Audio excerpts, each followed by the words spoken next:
Salut à tous, c'est Bismart, on est reparti, on va vite, beaucoup de choses à se dire. Tiens, on va démarrer avec la 5G, alors non pas notre petite guerre à nous de la 5G, de ceux qui détruisent les antennes, etc. Non, la vraie guerre mondiale, alors de la 5G et même au-delà d'ailleurs finalement, hein, autour des télécoms, autour des puces, c'est la guerre les États-Unis contre Huawei. Est-ce qu'on peut dire que c'est la nouvelle guerre froide? On va voir ça donc dans un instant avec Sébastien Dumoulin qui a écrit un bouquin là-dessus. Ensuite, Clara Nova, tiens, une plateforme tech made in France. On verra comment ça marche. Jean-Pierre Petit, la macro et les divergences de reprise à travers la planète. Et puis on terminera avec les conseils, alors non pas juridiques d'ailleurs, parce qu'il n'est pas avocat, hein, mais en tout cas précieux de Julien Latouche, le fondateur de Robin. C'est parti, c'est Bismart. On démarre donc avec Sébastien Dumoulin qui a écrit le bouquin qu'il fallait écrire. Voilà, bravo Sébastien. Merci. Non, mais d'ailleurs, vous le datez très exactement d'ailleurs. D'ailleurs, c'est une scène qu'on a tous oubliée en fait.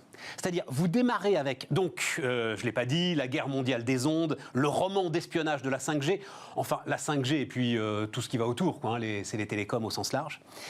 Et donc, l'arrestation à Vancouver de la fille du fondateur de Huawei, c'est ça, hein? Ouais, alors...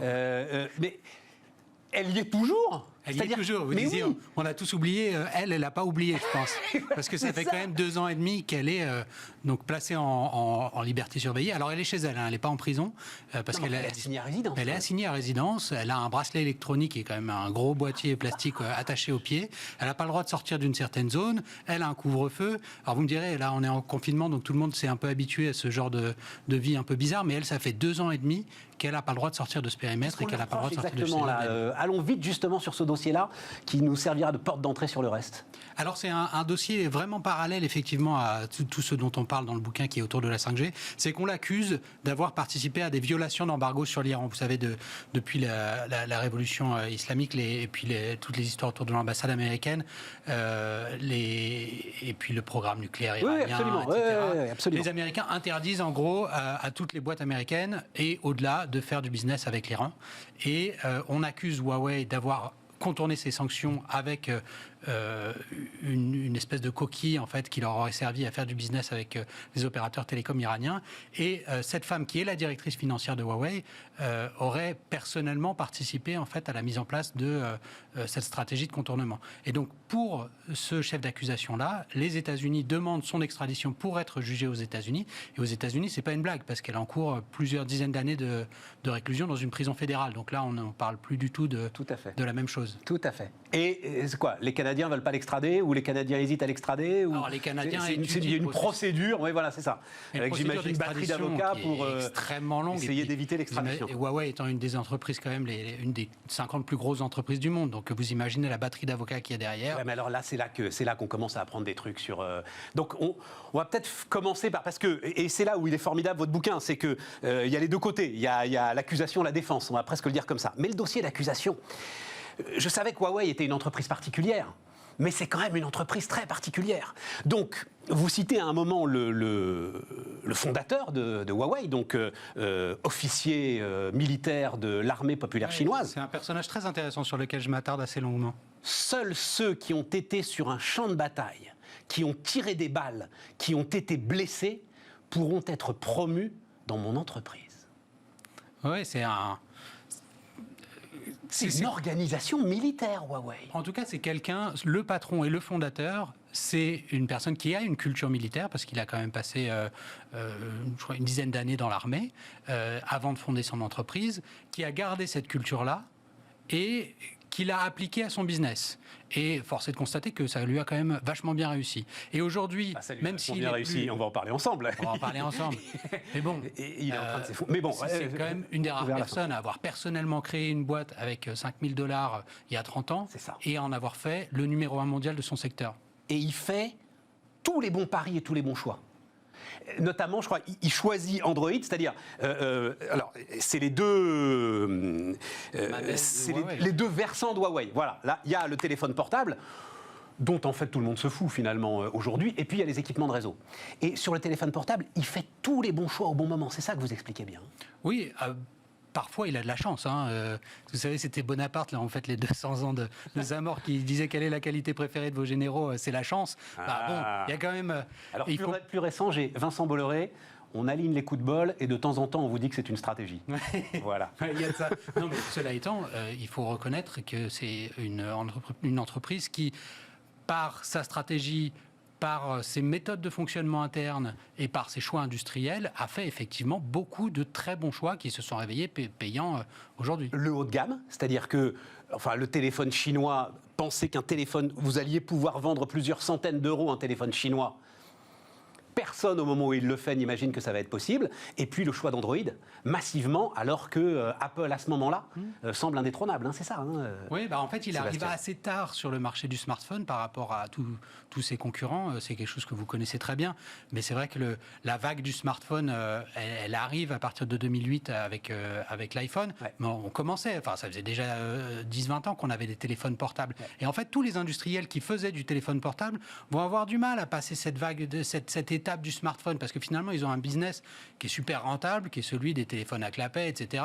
Et ils se disent Apple a fait un truc un peu marrant, mais franchement on va pas non plus mettre énormément de billes dessus. Et alors que Huawei arrive, je crois que c'est 2004 ou 2006 le premier téléphone Huawei, donc il arrive assez tard et il n'a pas de business à défendre là-dessus, donc il est capable tout de suite d'embrayer sur cette innovation qui va être une innovation de rupture. Et alors oui, c'est ça, c'est que ensuite à la fois par ses capacités internes et puis sa puissance de R&D, il est capable de mettre au point des appareils que vous êtes capable de payer aujourd'hui plus de 1 000 euros. Il y a quand même des appareils Huawei, une marque dont vous connaissiez probablement pas l'existence il y a 10 ans, tout à fait, qu'aujourd'hui vous êtes capable de payer le prix d'un iPhone ou d'un Samsung alors, parce que c'est les meilleurs appareils de vous étiez catégorie. Parce qu'il n'a plus Google, parce qu'il n'a plus Android. Absolument. Et ça, c'est le premier méchant tacle de l'Amérique à Alors, Huawei. On va y aller, mais d'abord, l'aspect militaire. Je ne savais pas ça du tout. Et c'est peut-être ça, en fait, la naissance de la guerre. Vous racontez, la guerre avec les États-Unis, vous racontez qu'il aide clandestinement Saddam Hussein à améliorer ses systèmes anti-aériens avant la deuxième guerre du Golfe. C'est la première accusation que les États-Unis ont portée contre Huawei. Et c'est assez curieux parce que c'est quelque chose dont on ne se rend pas compte, effectivement. On a l'impression, en tout cas moi, en tant que journaliste télécom aux Échos,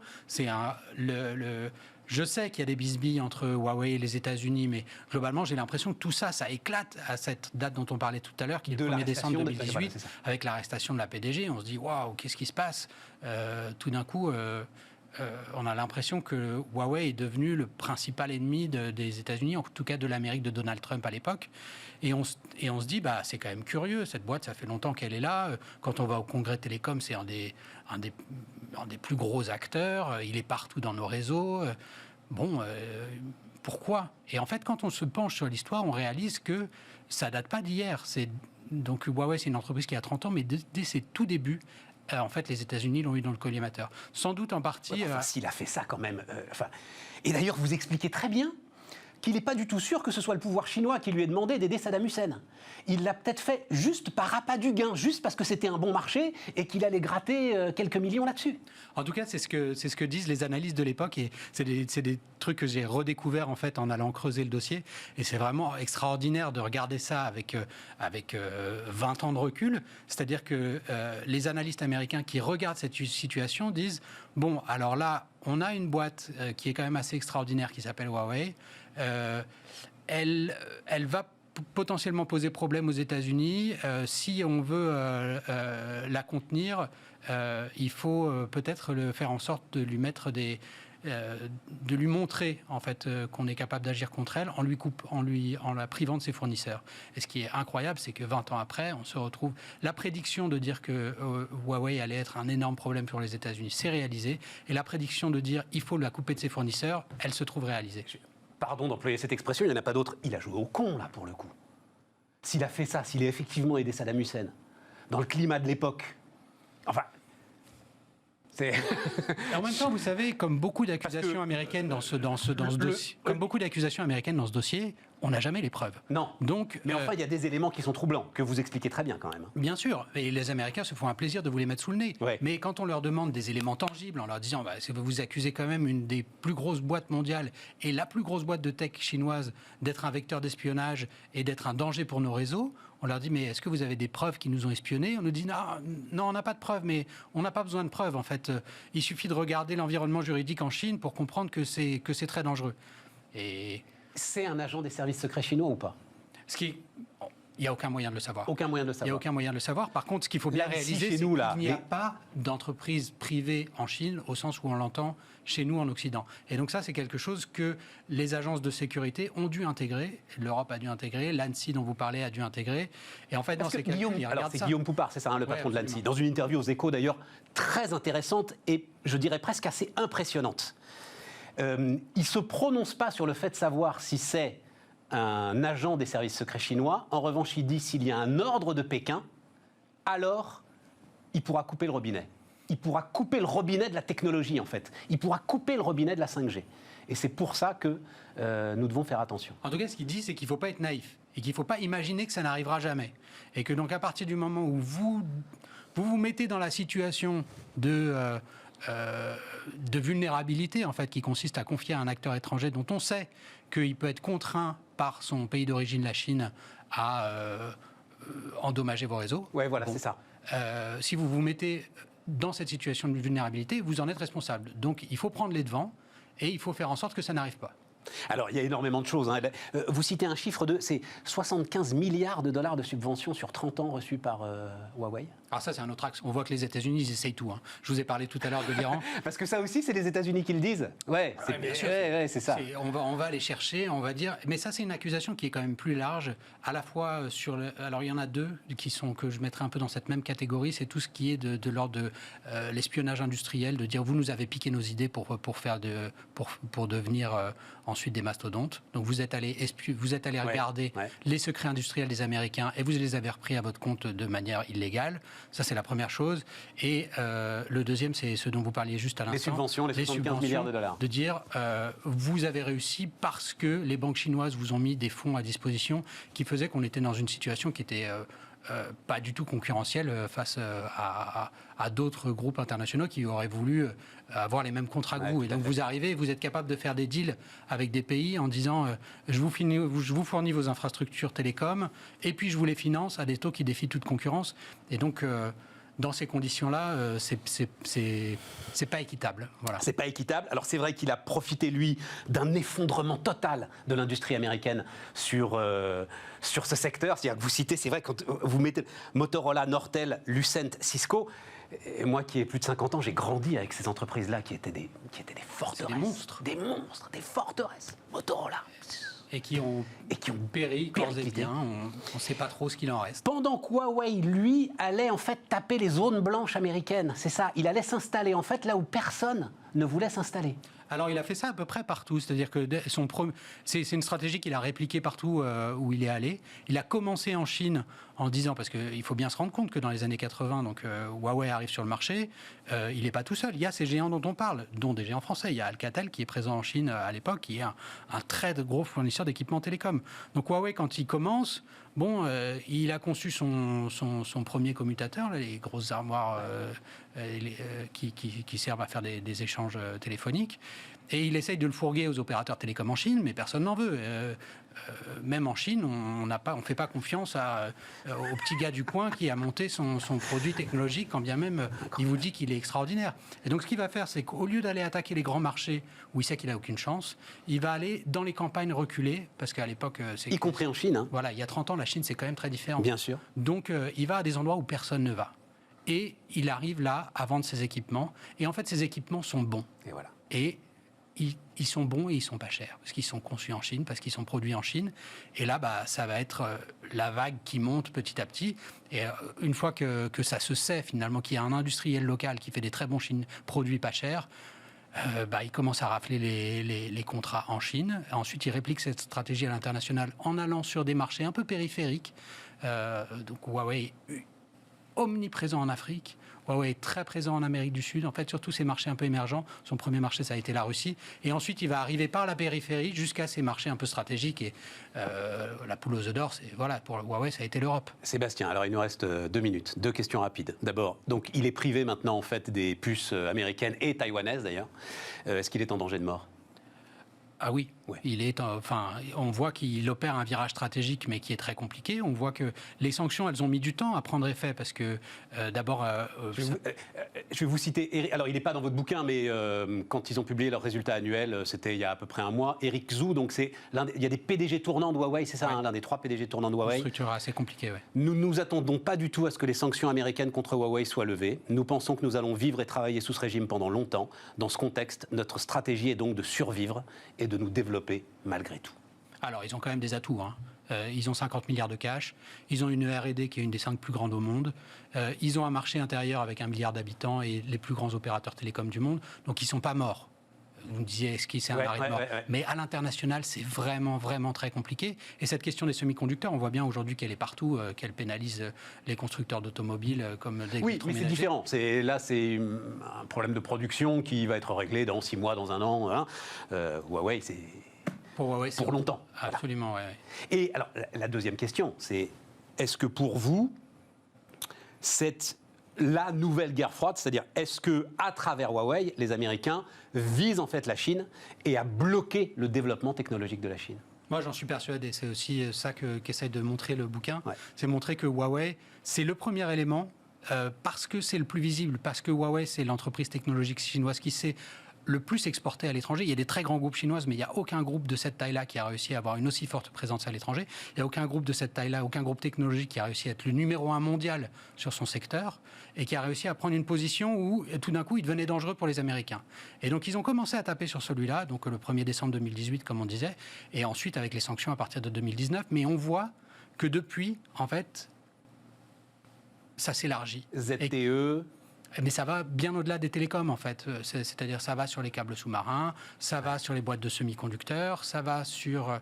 là, récemment, Biden a mis des sanctions sur les fournitures d'équipements pour des entreprises de supercalculateurs, donc les très grosses armoires informatiques qui servent à calculer la météo, mais aussi les trajectoires de missiles balistiques. Donc c'est une guerre technologique. C'est une guerre technologique et que Biden poursuit dans la lignée de Trump. Il n'y a eu aucun affaiblissement. Et voilà, je pense que cette date du 1er décembre 2018 par laquelle on a commencé notre conversation, elle sera un jour dans les livres d'histoire parce qu'elle prélude quelque chose d'assez énorme entre la Chine et les États-Unis. Et ça a l'air d'être une sacrée nana quand même. Hein. Vous racontez, vous la citez d'ailleurs, opérant la filiale de Huawei en Côte d'Ivoire au moment de la guerre. En Côte d'Ivoire. On parle pas de la même, attention. Hein? On parle pas de la même. On parle pas de la même? Non.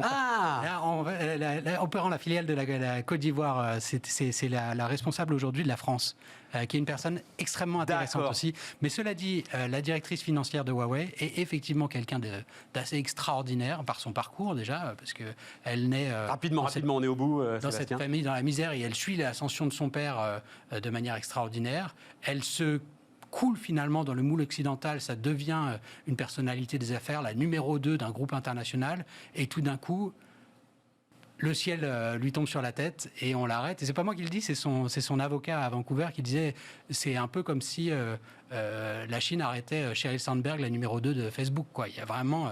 et en plus de ça, c'est la fille du patron. Sébastien Dumoulin, donc ça s'appelle La guerre mondiale des ondes sur Bismart.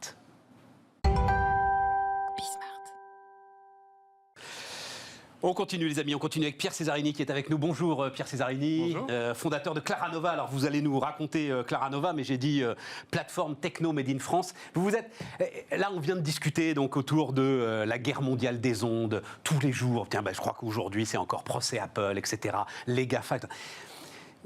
Vous allez me raconter, vous faites 400 millions d'euros de chiffre d'affaires vous aujourd'hui Pierre. L'année dernière. Ce sera un peu plus cette année. Ça va être 600 cette année, c'est ça? Non, pas tout à fait. Pas tout à fait, mais plus. Vous vous sentez quelque part pris en étau, pris en otage par l'ensemble de ces masses mondiales que l'on décrit? On ne peut pas raisonner comme ça. Alors, vas-y. Pour la petite histoire, moi j'ai bossé 10 ans chez Apple aux États-Unis. Donc je viens de ce monde-là. J'étais, je pense, le premier développeur Apple en France dans les années 80. À l'époque où Apple, c'était le camp du bien. avant que ça devienne comme aujourd'hui le camp du mal. Je plaisante. Ça n'a pas changé en fait Bon, mais depuis. moi, Les gens le comprennent pas. En fait, fondamentalement, c'est ce que c'est. Vous devez faire avec. Donc quand vous créez une entreprise, il faut savoir que vous allez avoir les GAFA à côté et qu'il faut d'une façon ou d'une autre travailler avec eux. Et la différence, donc moi j'ai commencé la technologie dans les années 70-80, ce que les gens, c'est pas le camp du mal, le camp du bien, ce que les gens ont du mal à comprendre, donc moi j'ai grandi dans la Silicon Valley pendant 10 ans, en fait ce qui est très particulier dans ces discussions, que ce soit les GAFA ou les BAT, c'est l'équivalent chinois, c'est que ces gens-là, aujourd'hui, aspirent l'essentiel de l'intelligence du monde. Et c'est même pas une situation de monopole. Et ce qu'on ne comprend pas, dans les années 80-90, la plupart des gens comme moi étaient prêts à lancer parce qu'ils voulaient créer leur entreprise, parce qu'ils voulaient changer le monde, parce que tout ce que vous voulez gagner de l'argent. Et quelque part, c'était intéressant. On était prêts à manger les pâtes pendant 5, pendant 10 ans pour faire ça.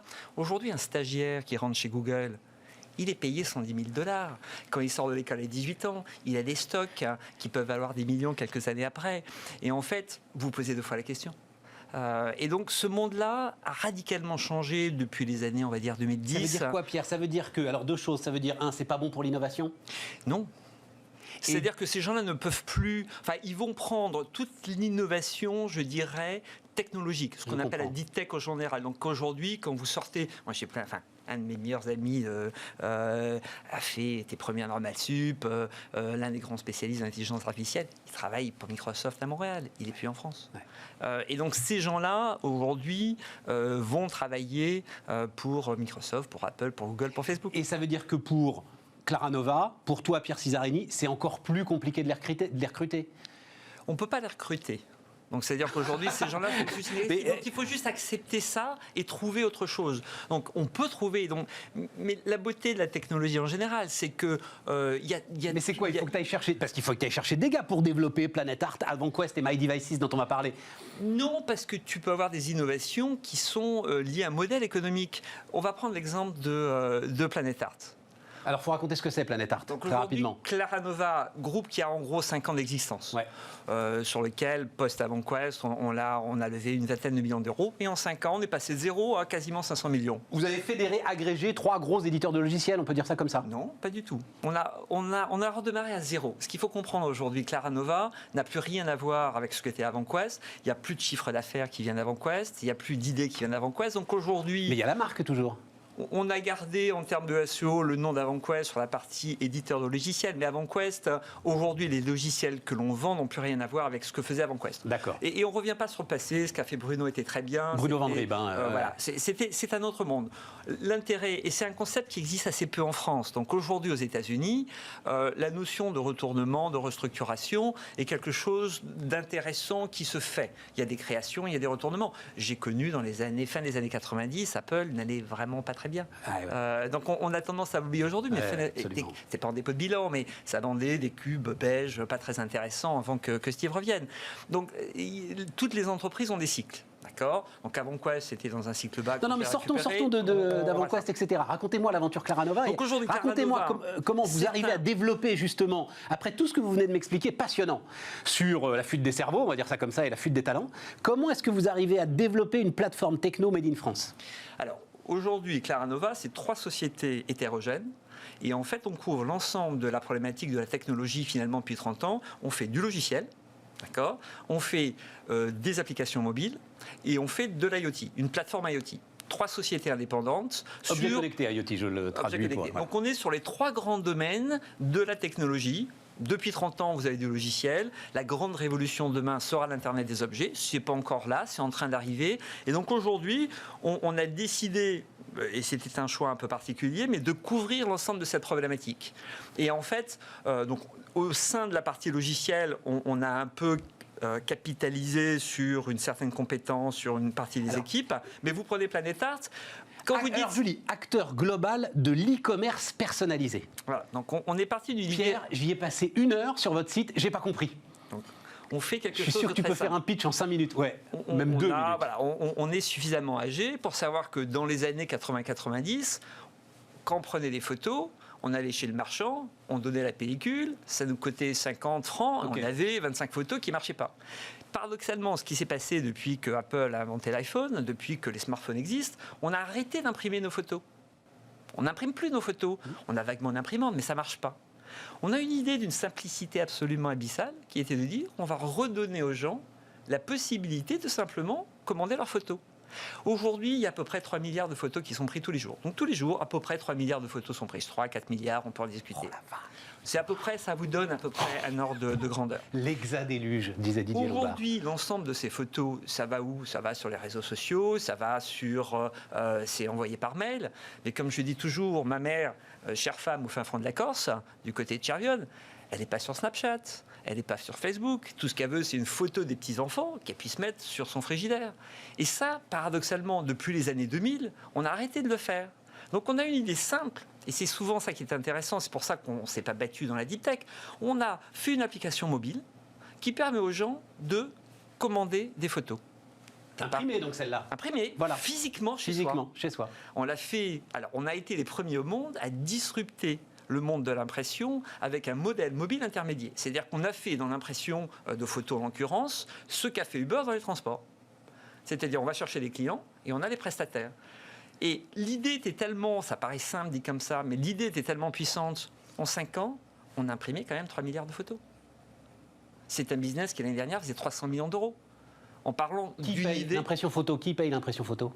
Donc aujourd'hui, c'est la solution au monde la moins chère pour commander vos photos. Voilà. Ça s'appelle Free Prints parce qu'on vous offre 1000 photos, mais quelque part vous payez les frais de port, mais ça paye un peu le reste. Mais fondamentalement, Ouais, c'est la solution la moins chère au monde en 3 clics pour commander les photos. Donc là encore, je vais me promener avec les enfants dans la forêt, je prends des photos, je rentre chez moi, en 3 minutes j'ouvre, j'essaie 3 photos. Mais pourquoi e-commerce personnalisé? Donc ça, c'était ce qu'on a créé il y a 5 ans. Aujourd'hui, on a eu tellement de succès dans la photo, donc on a commencé par les photos, après on a fait des livres photos, après on a fait des cadres, après on a fait des cartes de vœux. Et aujourd'hui, on a développé un écosystème à travers des prestataires en circuit court, sur lequel on a tellement de volume, on est capable d'avoir des prix intéressants. Et la nouvelle vision qu'on est en train de développer autour de ce qu'on appelle la mass customization ou l'e-commerce personnalisé, c'est de dire que, en fait, e-commerce, c'est quoi? C'est des solutions, des produits qui sont faits en Chine, le plus souvent millions d'exemplaires, qu'on met sur un bateau, qu'on envoie à travers le canal de Suez et qui arrive chez vous quelques jours après, et vous avez le meilleur coût possible, fondamentalement, que vous achetez sur Amazon. Ce qu'on développe à côté, c'est un nouveau concept qui va permettre de pouvoir commander des objets qui sont similaires, mais qui auront la spécificité d'être à votre image. Donc une photo, un livre photo, par définition, c'est vos images. Mais aujourd'hui, on a racheté des sociétés qui font des mugs, qui font des t-shirts, mais ça peut être des fournitures, ça peut être un certain nombre de choses. Donc tout ce que vous avez aujourd'hui chez vous, finalement, vous avez peut-être un jour envie d'avoir quelque chose de personnalisé. Aujourd'hui, on est dans un monde où les gens n'ont plus envie d'avoir le même fauteuil Ikea, le même tableau. Et donc notre idée, parce qu'on est passé... C'est de mettre ma tronche sur le fauteuil Ikea. Non, c'est pas mettre votre tronche, mais peut-être d'avoir votre tissu qui correspond... à votre tapis, qui correspond éventuellement, d'avoir un tableau qui correspond exactement dans la dimension à votre pièce. Et donc l'idée, c'est vraiment, et toujours basé sur des circuits courts, sur des partenaires, on a quelques milliers de prestataires aujourd'hui à travers le monde, qui sont capables de développer, d'imprimer localement ou de construire localement. Mais par exemple, demain, un canapé, vous pouvez vous avoir envie qu'il soit un peu plus haut, un peu plus bas, qu'il soit un peu plus large, un peu plus haut. Et on s'appuie aussi sur la capacité à pouvoir customiser assez facilement toute une série d'objets. Et en fait, l'idée, si vous voulez, elle est là. Donc, de cette idée simple sur le photo, qui a été un beau business qu'on a développé, on a cette vision un peu plus large qui, demain, pourra toucher n'importe quel type d'objet. Ça veut dire quoi, alors, Pierre? Ça veut dire que pour exister dans la tech, en fait, il faut trouver comme ça, il faut être malin, finalement. C'est un peu ça l'idée. Il faut trouver des niches. Il y a partout des petites portes d'entrée qui ne sont pas préemptés par les géants. Il faut comprendre, dont on nous dit qu'ils contrôlent tout. Le modèle économique qui existe. Donc quand vous voyez Uber, ça ne sert à rien d'aller faire la même chose. Mais fondamentalement, vous prenez pourquoi Uber existe? Parce que votre téléphone est un GPS. Quelle est la principale raison pour laquelle les gens achètent un téléphone aujourd'hui? Pas pour téléphoner, pour prendre des photos. Ah oui, c'est vrai. Aujourd'hui, l'argument numérique par jour. Et ça va en grandissant. Mais aujourd'hui, l'argument de vente, regardez les pubs à la télé. C'est vrai, vous avez raison. L'argument de vente, c'est quoi? C'est le meilleur appareil photo. Ouais. Et donc, et bien sûr, qui est soutenu par les réseaux sociaux, par le développement d'ensemble de ces types de solutions. Et donc aujourd'hui, on achète fondamentalement, avant tout, votre téléphone, Huawei ou Apple, pour la qualité de l'appareil photo. Et c'est là où les gens se battent.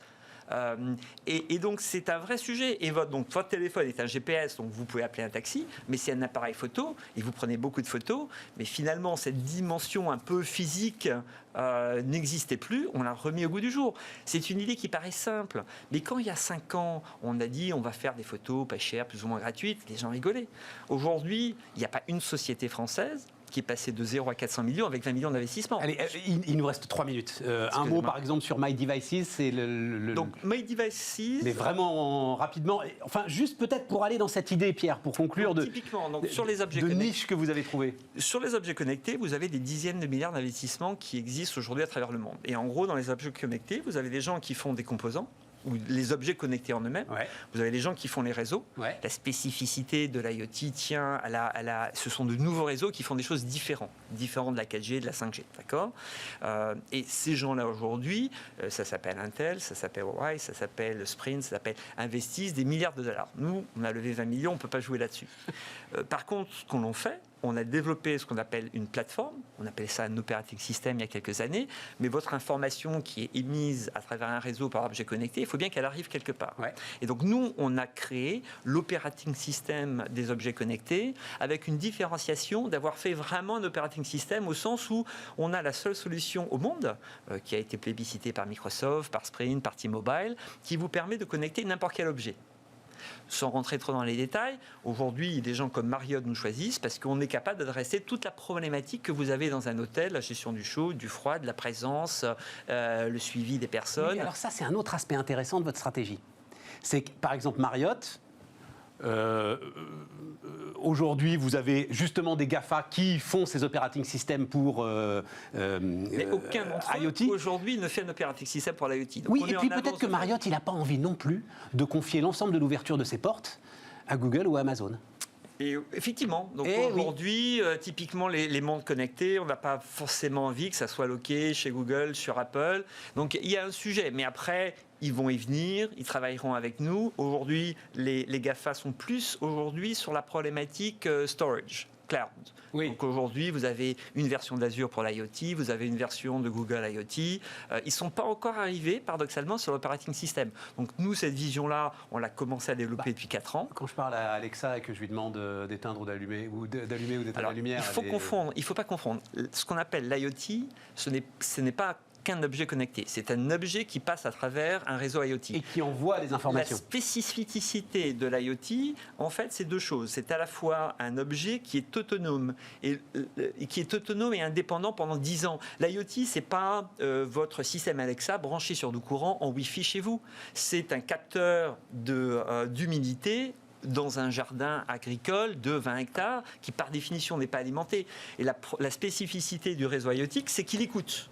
Les réseaux mobiles, aujourd'hui, le fil a été dématérialisé, mais il est toujours connecté à votre téléphone. Un réseau IoT va écouter l'information. Donc, du coup, vous mettez une pile de 3 volts, de 9 volts dans un objet IoT, il dure 10 ans. Pourquoi ? Parce qu'il va envoyer un octet par jour. Et donc, c'est cette idée assez simple, mais qui est complexe d'implémentation, qui change cette dynamique-là. Et donc, si vous voulez, en termes de réflexion, on va où on peut jouer. Et donc, on a fait une plateforme qui permet de remonter l'information. Bon, et vous pouvez jouer, et voilà, c'est ça la conclusion, c'est qu'il y a de la place, voilà. Exactement.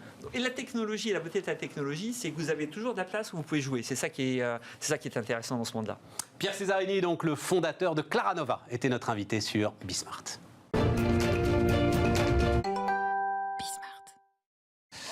On repart avec Jean-Pierre Petit, le président des Cahiers Verts de l'économie. Salut Jean-Pierre. Salut Stéphane. Alors, qu'est-ce qui t'intéresse là dans cette... Il y a une ambiance de reprise un peu quand même, hein, de reprise, de rentrée, de tout ça. Enfin, ça repart quoi. Voilà. Ça dépend où. C'est un peu le sujet. Alors, c'est ça le premier sujet. Oui, effectivement, parce que si on regarde au premier trimestre, tu as une croissance mondiale de l'ordre de 3, alors qu'au quatrième trimestre, c'était 7,5. Donc, c'est moins bien. Grosso modo, c'est moins bien. Et là-dedans, Oui, mais justement, là, on redémarre un trimestre qui va nous amener à 7,5, quoi. Là, on va être plutôt de l'ordre de 6, parce qu'il y a 2 blocs qui seront encore en grosse difficulté là, au deuxième trimestre dans le monde. Hein. C'est l'Amérique latine et l'Inde. Ouais. l'Asie du Sud.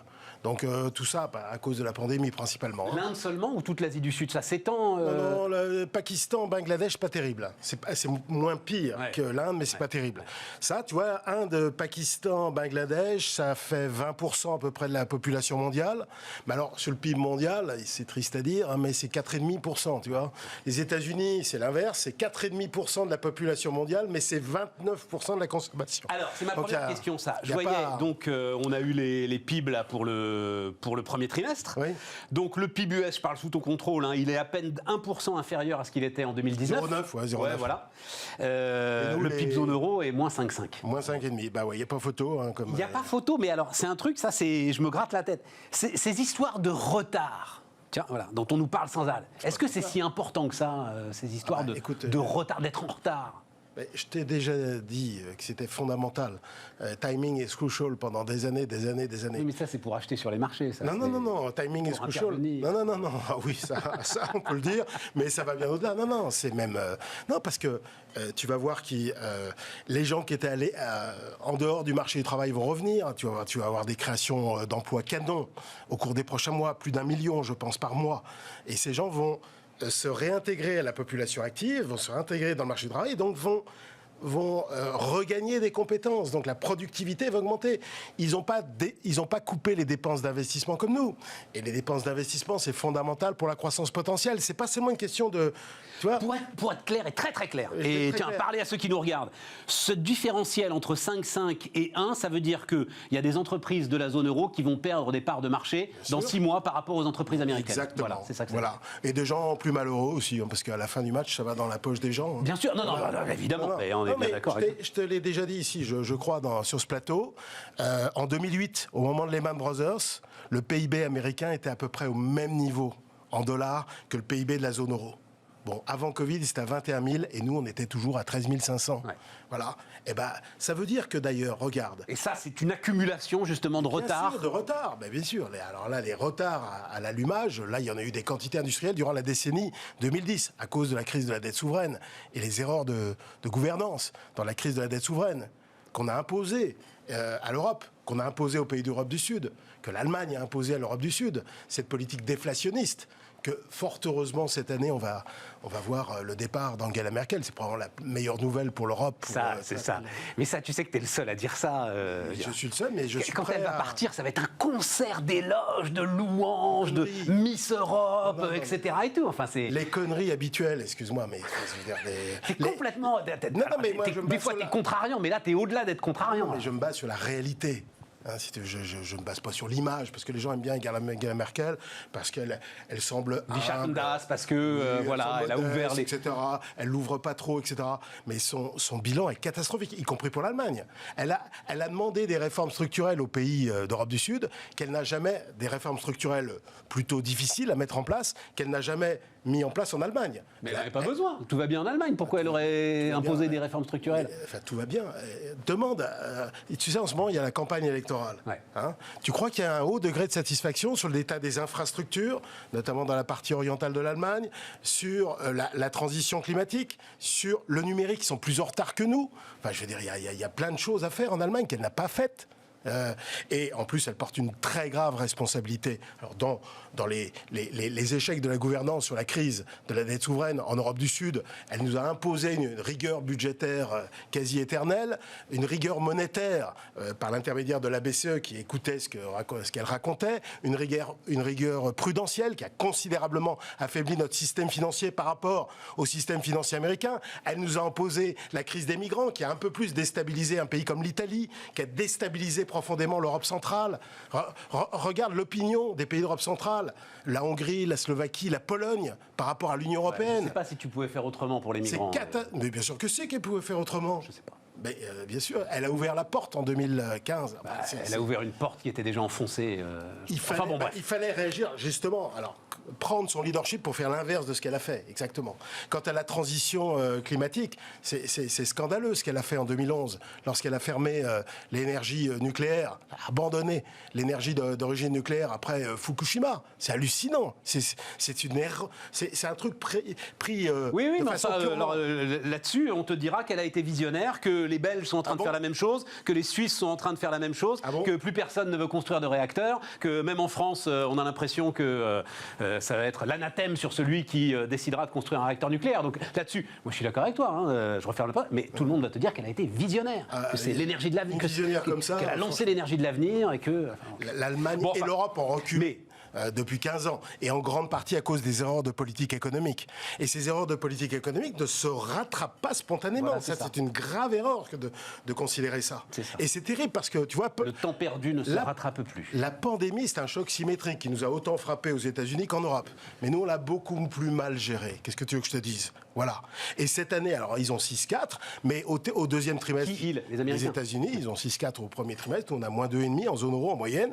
Eux, ils vont avoir 10 au deuxième trimestre, où on va être autour de 7, 6, 7. Voilà, ils vont être encore à 10 au T3. Ça va être extraordinaire ce qu'ils vont faire. Parce que c'est pas fini, les plans de relance, il y en a encore. Hein, voilà. Il y a le 5e plan de relance. C'est ça. Je lisais ce matin maintenant un chiffre, une évaluation à 35% du PIB. Moi, je m'étais arrêté à 25%. Je lisais ce matin à 35% du PIB. Bon, voilà. Et puis on va voir ce qui va être voté, ce qui va être officiellement décaissé de l'ensemble de ces effets d'annonce. Donc, ok, ça ne se rattrape pas, mais néanmoins, tu as l'impression que l'Europe bouge. Oui, tu me disais, il faut regarder les élections en Allemagne, il faut regarder Draghi en Italie. Qu'est-ce qui t'intéresse là-dedans? Ce qui est intéressant, c'est quand même le grand pays malade de l'Europe, c'est l'Italie, depuis très très très longtemps déjà, depuis une trentaine d'années. Donc là, avec Draghi, il a un consensus, il est populaire, il met en place des réformes, il a le soutien de l'Europe pour une fois. Alors là, tu vois que c'est la reconnaissance des erreurs du passé. Hein. Le plan de relance européen, c'est exactement la reconnaissance des erreurs du passé. Ça, c'est clair. Donc il a, tu vois, donc qui va louer, qui va faire les louanges de Angela Merkel? Tout le monde. Tout le monde, ouais, non mais la bien-pensance, si tu veux, la bien-pensance, centriste, cucul la praline, oui ça d'accord, mais quand tu réfléchiras un petit peu plus au fond des choses, tu verras que c'est une grave erreur, c'est la plus mauvaise, moi qui ai un peu étudié... Non mais c'est bon, ça y est, tu l'as rhabillé pour l'hiver, Angela, vas-y, avançons. J'ai bien on aura l'occasion d'en reparler, Parlons positif, Draghi, effectivement, il a une majorité, il est populaire, il a un plan de relance de l'ordre de 10 points de PIB, parce qu'il n'était pas arrivé depuis très très longtemps, évidemment, d'ici 2026, consacré pour l'essentiel à l'investissement public, aux 2 tiers à l'investissement public, dans la transition numérique. Alors là, ils sont très en retard. Le climatique, les infrastructures, l'éducation, la recherche, ils sont très en retard aussi, ils sont plus mal notés qu'en France. Et donc, il a l'assise politique, je pense que juste d'ici 2023, pour qu'un gros pays quand même de la zone euro, c'est 15% du PIB de la zone euro quand même, l'Italie. Hein. Donc, amorce, alors là, il y a matière à positiver un petit peu plus sur l'Europe. Et puis, il y a les élections en Allemagne aussi, avec, je pense, la leader écologiste peut-être avec la CDU, qui remettent en... Ah oui, oui. Ensemble? Ah oui, non, mais c'est... Attends, c'est la carpe et le lapin, là. Non, mais les la CDU, vous les connaissez, hein, c'est les Bavarois, c'est... Non, la CSU, les Bavarois, oui, t'as raison, non, la CDU. C'est le centre-droit, on va dire, CDU. Ah non, mais attends, là, chez nous, les Verts, c'est les pastèques, tu vois, c'est... Comme disait d'ailleurs un Bavarois, Franz Josef Strauss, c'est vert à l'extérieur, mais c'est rouge à l'intérieur. C'est lui qui disait ça, c'est... Ah oui, c'est lui, c'est Franz Josef Strauss, au début des années 80. Quand les Grünen sont rentrés au Parlement... Et les Grünen allemands, c'est pas les mêmes? Mais non, ça n'a rien à voir. C'est des centristes. Ils sont pour la transition climatique, évidemment, mais ils le font de façon très, très raisonnable. Ils ne sont pas contre l'économie de marché. Tu n'auras pas les déclarations débiles des maires écolos en France, etc. Non, mais tu vois, ça n'a rien à voir. C'est des mecs sérieux. C'est un parti de gouvernement, comme on disait à la grande époque, là. Voilà. Et donc... Et tu pences qu'ils peuvent apporter... Avec Laschet, puis qui est le candidat de la CDU, et le couple, enfin le leader, les 2 leaders, un homme et une femme des écolos, des Grünen, ils peuvent faire une coalition absolument. D'ailleurs, c'est les 2. Et qu'est-ce qui t'intéresse dans cette coalition?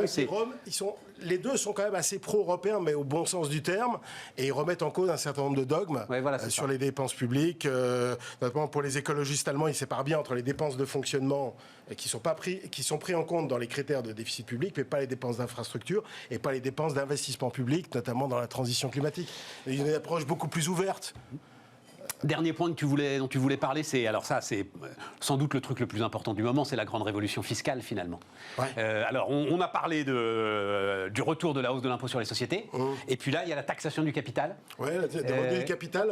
Qu'est-ce qui t'intéresse C'est marrant là-dessus? marrant. Je pense pas que ça aura lieu comme Biden l'a proposé. Parce que je rappelle l'aspect le plus spectaculaire des annonces qu'il a formulées dernièrement, la semaine dernière, c'est je taxe les gens qui gagnent plus de $1 million sur les revenus du capital, c'est-à-dire sur les dividendes et les qualified dividends comme ils disent là-bas, et les plus-values à hauteur de 39,6 plus il y a une espèce de CSG qu'Obama avait mis en place, ça te ferait 43,4. Pour des gens qui gagnent plus d'1 million de dollars. Alors, il y a combien de gens qui gagnent plus d'1 million de dollars aux États-Unis? Je ne sais pas. 540 000. 540 000. C'est beaucoup. Non, mais il faut vous dire. Ça, c'est les inégalités de revenus. Mais alors, les inégalités. 540 000 personnes qui gagnent plus de $1 million, le fruit de leur patrimoine. Voilà, fruit de leur patrimoine. Voilà, et ça fait à peu près 0,3% des contribuables. Donc, personne va pleurer là-dessus, mais simplement, il y aura probablement des amendements. Juste un truc, parce que les inégalités de patrimoine sont beaucoup plus fortes que les inégalités de revenus. Tiens, je vais te poser une petite question sympa. Petit quiz de Jean-Pierre. Vas-y, j'aime bien. Moi. Le patrimoine net moyen d'un Américain, c'est 746 000 dollars. Voilà, 746 000 dollars. Le patrimoine net médian, celui qui sépare les deux, elle a 50% au-dessus et 50% en dessous, c'est 120 000 dollars. Ouais. Donc ça te fait un rapport de 1 à 7. Chez nous, c'est combien? Je ne sais pas, vas-y, dis-moi. Alors nous, on va calculer ça en euros. Pour autant que je me souvienne, le patrimoine net moyen, c'est le chiffre de 2018, de l'INSEE, c'est environ 240 000 euros. Et en dessous, c'est 110 000 euros. Donc c'est un rapport de 1 à 2. Ouais. Chez eux, c'est un rapport de... On est beaucoup plus redistributif, oui. Non, mais sur le patrimoine. Sur le patrimoine. Parce que le patrimoine a beaucoup plus progressé sur les 40 dernières années. Parce que la bourse a beaucoup plus progressé que chez nous. Voilà. Enfin, que la bourse européenne. Bon, voilà. Mais alors, cette taxation du capital, c'est quoi? C'est une nouvelle ère fiscale qui s'ouvre. On enterre définitivement Ronald Reagan et l'ensemble de ce qu'on a raconté d'ailleurs, qui était très intéressant au moment de la hausse de l'impôt sur les sociétés, de l'annonce de la hausse de l'impôt sur les sociétés. C'est-à-dire, on entre dans une nouvelle ère fiscale, tant pour les entreprises que pour les particuliers. Aux États-Unis, sachant qu'ils partent de beaucoup plus bas que nous. Alors, donc, ils impulsent toujours les mouvements. Ouais, mais je pense que ce qui est bien, c'est que l'Europe ne suit pas. Tu vois, c'est ça qui est bien. C'est que l'Europe, t'as pas entendu des leaders politiques importants, de droite ou de gauche. De gauche, si, j'en ai entendu.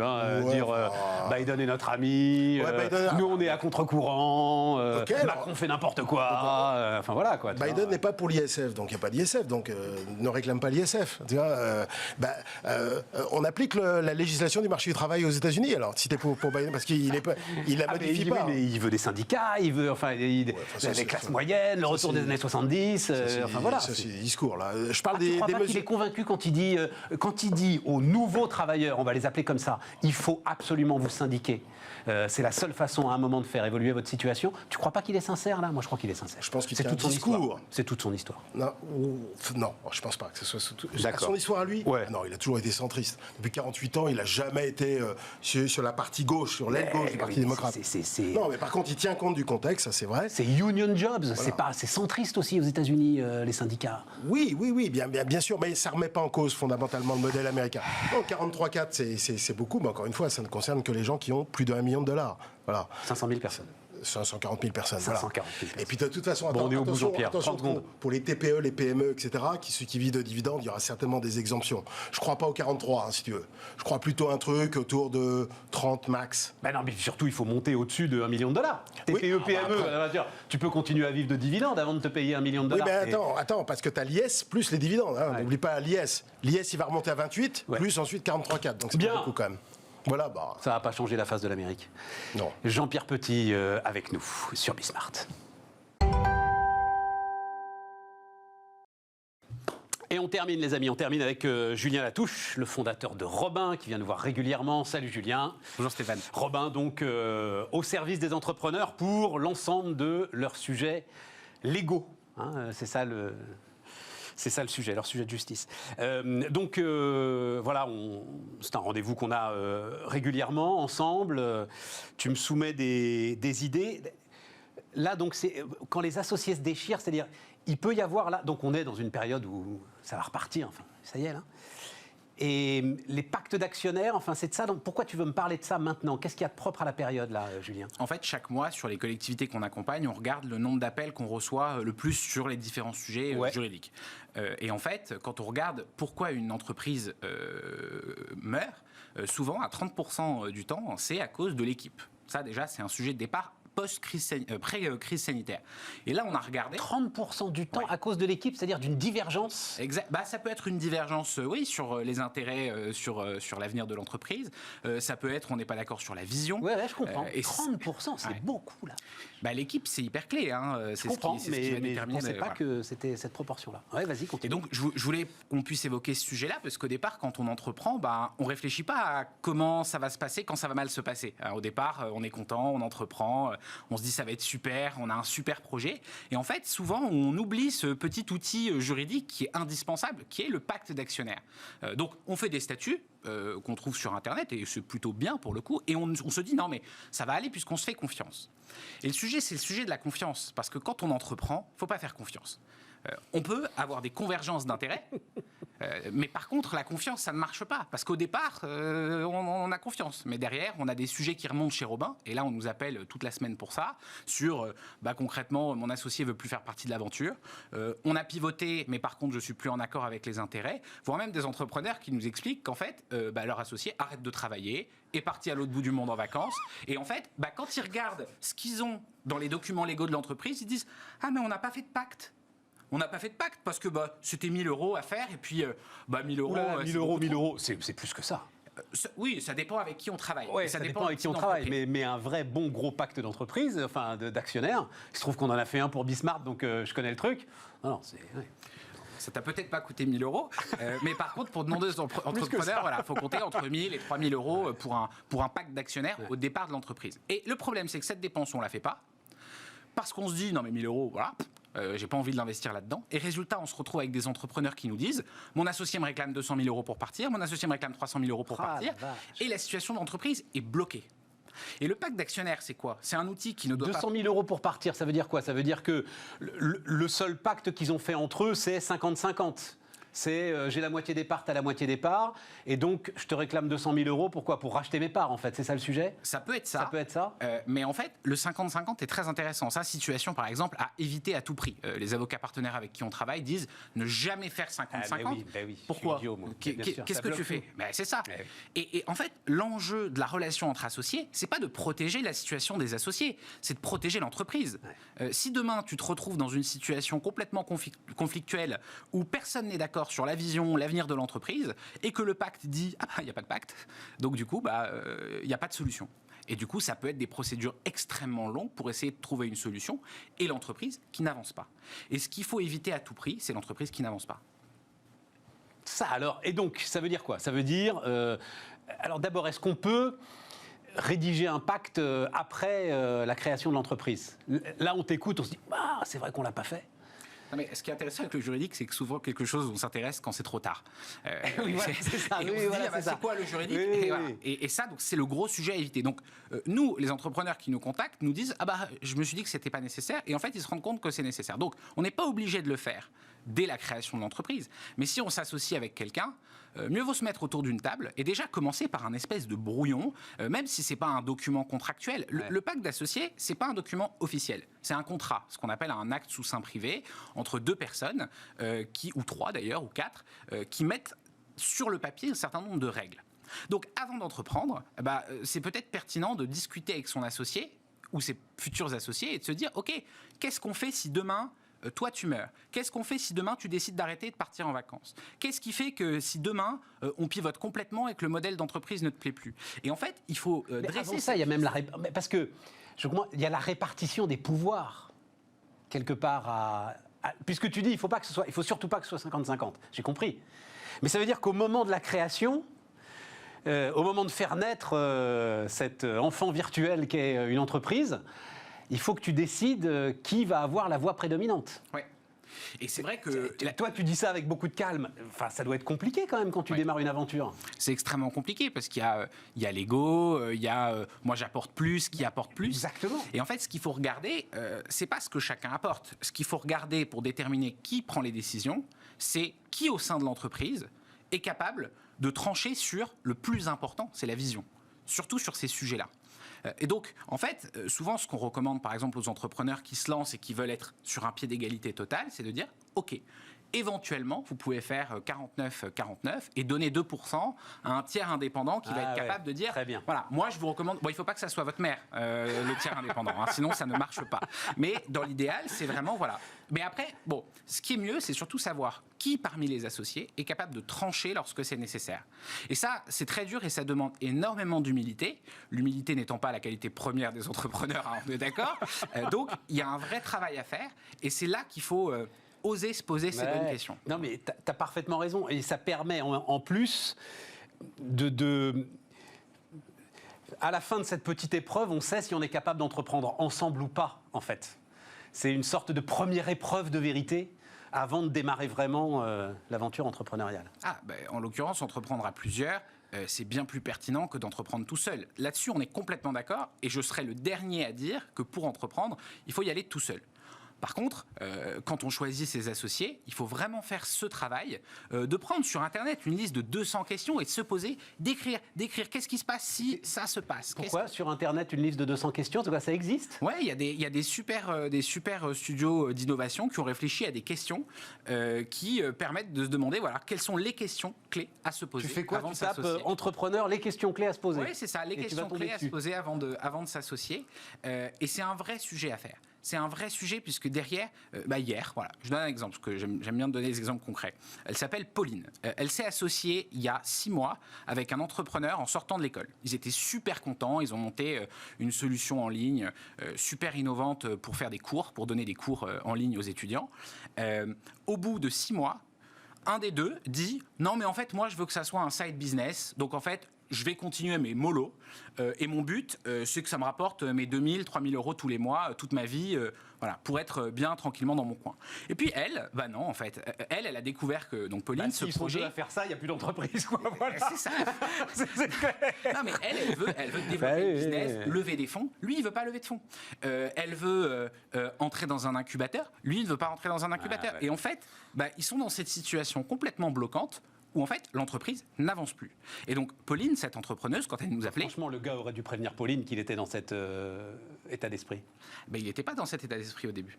Les gens changent, la situation évolue. Tout le monde est de bonne intention au départ. Je comprends. Je dis pas qu'on vient avec de mauvaises intentions. Non, mais c'est ça, parce que ta phrase au départ, elle peut être un peu brutale sur « faut jamais faire confiance », parce que tout le monde est de bonne intention au départ, et que c'est ensuite à l'épreuve des faits que la réalité se révèle. Donc on recommande aux entrepreneurs de évidemment s'entourer d'experts qui peuvent les aider et surtout de ne pas avoir peur de réfléchir à comment faire quand ça va mal se passer. Et c'est un avocat qui fait un pacte d'actionnaires? Généralement, c'est un avocat, mais même avant d'aller chez l'avocat, pour ceux qui n'ont peut-être pas encore les moyens de le faire au départ de l'entreprise, posez-vous autour d'une table et notez, écrivez. Vous pouvez vous le signer entre vous, ça peut être un espèce de pacte mais en l'occurrence... Mais ça n'aura aucune valeur juridique, ça, si jamais on veut un moment... Enfin, tu sais que tu ne dois pas faire l'avocat. J'étais un entrepreneur, toi, Julien. Mais d'accord, au moins mettre ça noir sur blanc. Complètement. En fait, quand on écrit un contrat, même quand on écrit, je te cède ma voiture sur un petit bout de papier, c'est un contrat.